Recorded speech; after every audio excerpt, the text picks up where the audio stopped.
Hey folks, it's Fernando doing another video here for More Survivalists. I was asked several times to comment on the recent developments regarding the death of the Argentine prosecutor Alberto Nisman, who was murdered just a few days ago. The latest email that I got about this is from, I have it here, from Christopher. It says, hi Fairfall, thought you might be interested in the following from global intelligence company Stratfor, if you weren't aware of it already. From their website Tuesday, Argentine President fends off challenges from the intelligence service. Argentine President Cristina Fernández de Kirchner announced January 26 that she would reform the country's civil intelligence organization, the Intelligence Secretariat, it's basically called the Servicios de Inteligencia. Soon after, the office of the president said it would submit a draft law to reform the intelligence service to the Senate on February 3rd, in addition to changing the organization name to the Federal Intelligence Agency. This is all bullshit. The reform is expected to significantly weaken the intelligence service by limiting its ability to gather signal intelligence, revealing a wider political dispute. Fernandez's motivations for reforming the intelligence service are not completely clear, but concerns that criminal charges could be brought against her and the other members of the government once they leave office might be a factor. Insightful Analysis wasn't aware that intelligence service had a significant anti-Kirchner dissident wing. Have a great rest of your week, Chris Hill. There's not. I mean, there's not. Basically, the short version of this is pretty clear. And there's news recently that Nisman was going to be asking for the president's arrest. Nisman was about to ask for Cristina Kirchner's arrest. And remember that Nisman was murdered hours before testifying against the president. I mean, you couldn't have a more clear picture of what happened here. The guy was not backing down, and he was gonna be going after a president. He had a pile of information against her, so they just killed him. I mean, it's as clear as it could possibly be. Now, what Cristina Kirchner is trying to do with this renaming the intelligence service, she did this a long time ago. I mean, nothing in Argentina in terms of government is beyond the control of Cristina Kirchner. She controls everything in the country. She dismantled the military organization a long time ago. The military had been dismantled, and she had placed her people of trust in the military. She had done the same thing in the intelligence service, and in fact she was using the intelligence service of the country in her own behalf. She was using it so as to harass and gain information from opposing politicians, from even non-cooperating journalists. The intelligence service would go after them, all under the command of Cristina Kirchner. Now what she's trying to do is somehow claim that there was an internal dispute within the intelligence service, and that for no reason whatsoever, someone within the intelligence service just had this guy whacked just because they had nothing to do that day. That makes no sense whatsoever. This name changing doesn't change anything. It's just another smoke screen so as to deviate attention from what is so obviously clear. The man was about to testify against the president. He had a solid case against her, and he got killed. All right. I mean, he had. For those of you that are not aware of how exactly it happened, the guy was preparing his statements just a few hours before talking in front of the Senate, and he already had federal police protection. Now, all of a sudden, the police protection just disappears, and they have confusing statements regarding what they were doing at the time that he was murdered. The cameras stopped operating all of a sudden, and he suddenly shows up dead in his bathroom in a building that was guarded by the federal police. Somehow, suddenly, someone, a friend of his, showed up with a .22 pistol that supposedly Nisman himself requested.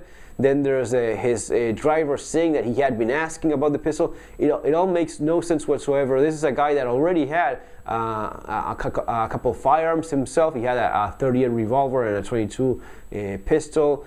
So he had firearms, even though they didn't have them. He didn't have those with them. Apparently, although it's impossible to say because there's such lack of control regarding what happens. Why didn't he have his own firearms? If he had those registered to his name, it's understood that he had a 38 and a 22 pistol.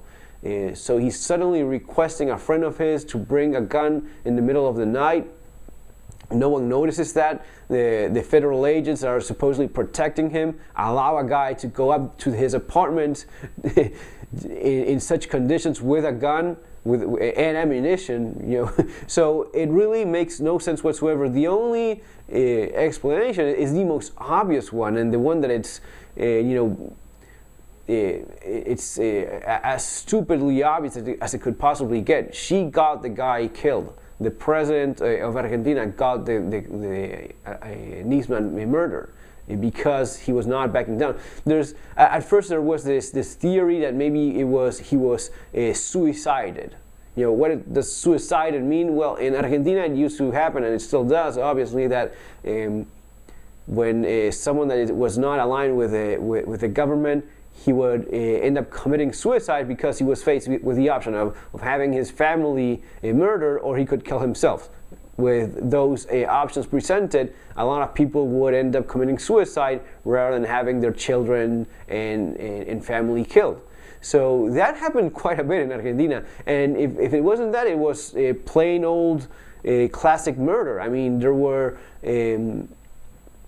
was a very well-known case called the Triple Crime, in which 3 friends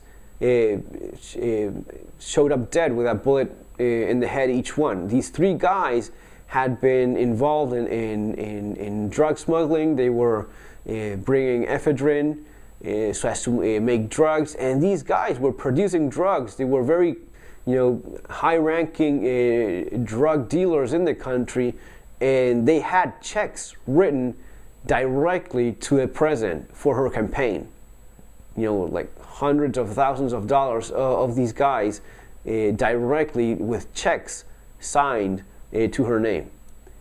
And they suddenly show up dead when everything is coming out to the light. They show up, they end up on the side of the road with a bullet on the head of each one. Not very different from what happened to Nisman. A 22 to the back of the head, apparently, because this is all coming from the autopsy that's done by the government themselves, so you don't really know what's exactly going on. But apparently, according to what they say, he was shot a couple centimeters from the back of the ear in an upward direction. As if, if it's something that he did himself, he would have been like this. Although, if that's actually what happened, it looks more like he was forced down with the head towards the ground and shot in the back of the head to the side of the head. Which, if you ask me, that seems to be the most likely way in which he died. So, what's my opinion? It's simple as that. The president got the prosecutor killed because he was not backing it down and he was testifying against her. And of course, she didn't like the idea of that happening. So now all this smoke screen of the intelligence service being dismantled and maybe being an internal struggle, she always was in control of the intelligence service as well as the military. She made sure of that. You have to realize, folks, a lot of you guys may not know this. You have to understand it's a country in which the press is controlled by the president herself.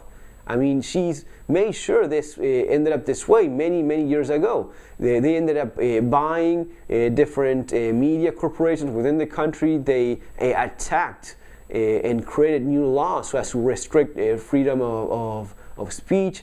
They created laws specifically so as to target non-friendly media like Clarín and La Nación, the only 2 media channels left that are not under the control of the government. Clarín and La Nación, those are it. There's nothing else besides that.